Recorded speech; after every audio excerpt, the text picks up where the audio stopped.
The plight of the immigrant and the dangers of fundamentalist beliefs are all tackled in today's episode. We join Logan and Jean Grey on the haunted shores of post-apocalyptic England. We see how the Human High Council tries to ensure the safety and future of humanity, while Apocalypse's zealots try and enforce his will across the oceans. It's amazing the parallels that can be drawn between the themes explored in this comic book we're going to be looking at today and the things currently happening in the world affecting so many people's lives. After the success of their mission in the previous episode, we see that Logan and Jean Grey are just trying to keep their heads together as the human plight in Europe grows more and more dire every single day. We also learn just how desperate the human government has become as they reveal what can only be called their final solution to the threat of apocalypse and human extinction. Join us today in part 2 of Weapon X and the Age of Apocalypse. Let's go.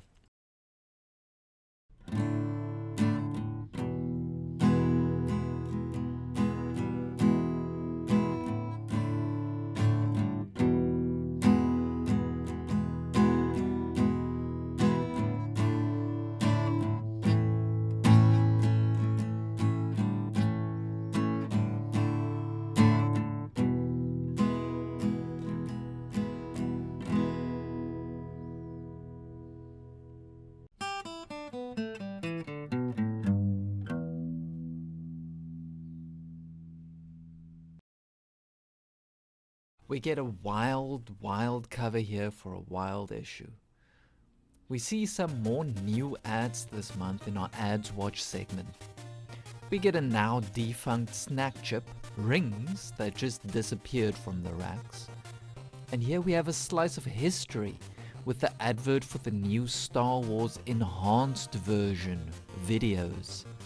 And I believe this was the last home media release of the original Star Wars cut, before George Lucas later added the extra CGI scenes for the cinema re-releases. We also get a biscuit ad for a local brand, which looks delicious. And you can win a cursed piece of history here with the snake board.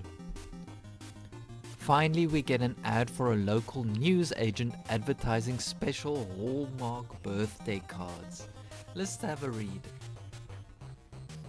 Everybody loves a party, so Hallmark with their wild and wacky greeting cards range is giving you and your friends a chance to look wild, wacky, and monstrously gross.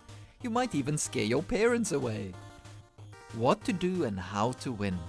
Organize a wild and wacky birthday party and invite the neighborhood, your friends, your relatives. In fact, invite the whole city for an outrageous time. Then take a photo or do a drawing afterwards of how you dudes and dudettes used Hallmark wild and wacky cards for a party with a difference. In the last issue, we saw that the Human High Council is evacuating the last remaining humans from Apocalypse's America before their doomsday nuclear strike against him. We open at the drop-off point for those refugees from America, the coast of Bristol, England. Let's read. She still tugs on my heartstrings like the moon pulling on the tides. I guess I've been in denial about us drifting apart, but the planned doomsday strike against Apocalypse's North America sure has brought it to a head. Woke up this morning and she was gone. Just the faintest trace of the link that used to be like a river between our souls. Just enough to lead me here to Bristol on the west coast of England. What an epic opening panel this is. You would assume that they had like transport containers for the refugees, but here we see the situation is so desperate that people just cling onto the sentinels. This one lost an arm, so it probably lost a few passengers in the process as well. And even in all this horror, we still need a metal detector and bureaucracy. You've passed the mutant's weapon scanner and you are eligible for relocation under the Displaced Humans Act. Welcome to United Europe. Logan and Jean unite, and Wolverine notes that he thought Jean was heading to America to warn everyone there of the coming nuclear attack, but she just came here to help with the refugees. Jean, I've been looking high and low for you. I know, Logan, but I just had to come and help out. Oh, darling, I knew you were upset about the Human High Council planning to zap Apocalypse in his own backyard. I was afraid you were going to go back and warn them. Darling, what would I do without you? You just don't understand, do you, Logan? Even after all this time together, I have to believe there is another way. There has to be. That's a load of malarkey, Jean. You should be first in line to push the button on those creeps. You were one of the few who survived the pens. Are you forgetting that? I'll never forget that, Logan. Unfortunately, we see 3 characters are watching the reunion and they're up to no good. Their leader is Donald Pierce, a mutant-hating cyborg in both the real timeline and in the Age of Apocalypse timeline. He's working for Apocalypse as a spy or an undercover agent, basically. He's half human, half machine, so he can move freely between the mutant detectors. And that just shows what the mindset is of Earth's population. It's about as tribal as you can get. The mere fact that you are a mutant makes you either a friend or the enemy. And the idea that humans could support Apocalypse in any way is just crazy to these people. So as long as you're human, you're cool. And it looks like I was wrong to complain about the metal detectors earlier, as an alarm is set off. We meet Copycat and Box. Box is a guy called Madison Jeffries in the real timeline and a hero. Here he is a villain. And Copycat we already met in Wolverine issue 2. It's Vanessa, the actress / shapeshifter. And she's a lot less fun here than she is in the real timeline. We'll show these pathetic flat scans that the strong and the fit can fight when our cause is righteous. For Apocalypse, for purity and truth. Are you ready to be purified, human? There is no help, only the cleansing fire. And all hell breaks loose as the 2 terrorists just start firing into the crowds of refugees. It seems this is just a diversion to get Pierce and his buddies through the checkpoints though, and we get a powerful scene from Jean here. It's the screaming of the kids that triggers a flash of memory in Jean so strong that it jumps the psi link between us like a spark gap. I remember it too. The ripping silk sound of plasma weapons set on kill. The distracted air of the killers. The night I busted her out of the breeding pens, the dog soldiers were using the rejects for target practice. Her psi link burns through the air at me like blue lightning. It's something deep and ancient that ain't a word or a thought. It's the whole world turning to blood and fire, and it means kill. It's very cinematic. I get what they were going for here, but at the same time, all I'm seeing is these 2 maniacs mowing people down while Jean has a dramatic moment. But this leads to us seeing her just absolutely let loose here and go wild like Wolverine. It's great to see Jean and Logan just have one moment of, just having something in common. A cute couple moment, if you will. We never actually see them have a moment of bonding like this. Logan one-shots Box's head right off, and Jean either pulls his accomplice apart with her mind or crushes her. Either way, she commits a murder. Wolverine makes sure Box is dead, and Jean comes over and tries to calm him by saying it's over, which really pisses Wolverine off. Over? This is war, Jean. Don't you understand? This is about killing the enemy before it kills us. I understand. Maybe I understand too much. There was a moment that night at the pens when it seemed like you didn't want to leave. I gotta get back to the High Council, darling. I gotta brief them on the targets you and me have been hitting for years. Do what you have to do, Jean. And he's 100% right. I mean, to Jean, killing is wrong until the moment that she feels like doing it. And when it's over, she's like, oh, I'm done with my killing spree. It's time to go judge everyone else. The dynamic here reminds me of Wolverine versus Sabretooth from a few episodes back, but just with the roles reversed. In this reality, Logan is the wild one, and Jean is the one trying to stay rational in an irrational situation. And I mean, by her morals, why didn't she try and negotiate with those two? Vanessa and Box, when they were murdering people, why didn't she try and talk it out with them? She's a telepath, so she can just go into their minds and help them understand how wrong they are and try to save them, right?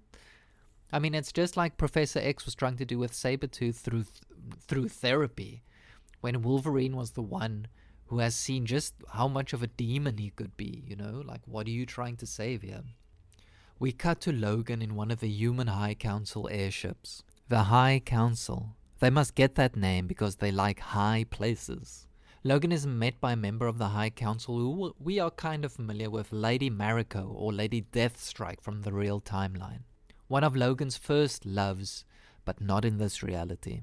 Logan-san, yeah? Could I have a word with you before you brief the other council members? In private. Anything you say, Lady Mariko. I want to believe that there's another way, Logan-san. To which Logan replies, that seems to be a popular line among ladies of my acquaintance. Pardon? Nothing. You were saying? I will not contest the majority decision of the council to do this terrible thing, but there's something I do not trust about Braddock. Now, Braddock we met in the last episode. He's a high-ranking member of the Human High Council, and he's also the industrialist who's funding the manufacture of Sentinels, so he's quite a big cheese. It's as if he has a vested interest in the escalating war between mutants and humans. Well, of course he does. Braddock Industries manufactures the Sentinels. He's one of the most important humans on the face of the earth. I wish I could believe in the purity of intentions. But oh dear, it looks like the human air fleet is under terrorist attack. I love the shot of Logan's airship keeling over on its side from the force of the explosion. The terrorists are trying to take out the analog guidance system for the airship armada's weapon and navigation controls.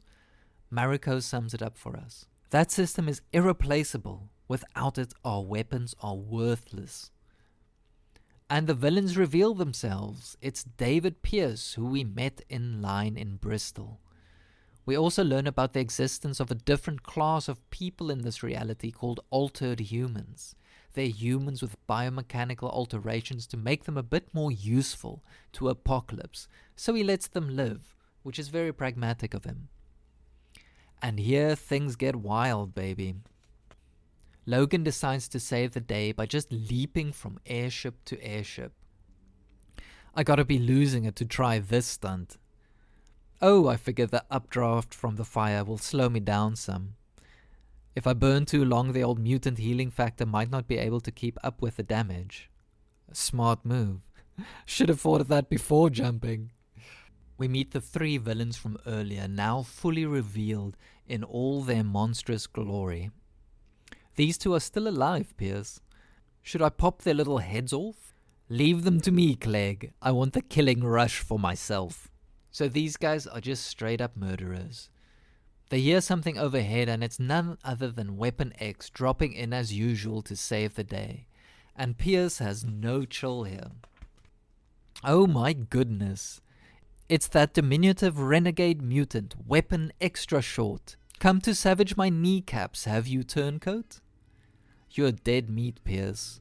You're the one who's betrayed his race and his destiny, Logan. Sick and pretty boys. Wolverine dispatches the henchmen comically fast, sending them out the window to their deaths. Pierce, however, is not about to fail his mission and drops one of my favorite lines ever. I don't play by your silly rules, Logan. I'm the lad who always kicked over the checkerboard when it looked like I was losing. That line has never left me. Pierce steers the bombed airship right into the ship carrying the guidance systems. The entire Doomsday Strike plan is now worthless. Humans cannot send their armada to nuke Apocalypse without those guidance systems, so chalk one up for Apocalypse. Your hirsute little paladin has failed, Mariko. He allowed those agents of Apocalypse to foil our one chance at a first strike. At least he made the attempt, Braddock. There's someone walking out of the inferno. Is it possible? Wolverine somehow survives the crash and ensuing inferno, but he actually has bigger concerns right now. I could have let myself burn bright like Blake's tiger, but I heard a siren call on the Psylink. It was the voice that sings the anthem of my soul, and she was saying goodbye. Cut to an airfield along the English coast. That was her mistake, you see. She should have stayed off the link and gone on her way, leaving me in the dark. But the faintest, briefest image of that airstrip in Cornwall bled into a last farewell like a postcard glimpsed in passing. Jean, I can't let you leave, Red. I can't let you go back to the States to warn them about what's coming. I can't. Then you'll have to stop me, Logan, because I could never live with either one of us if I didn't try to stop what's about to happen. Logan, if you've ever truly loved me, make it quick.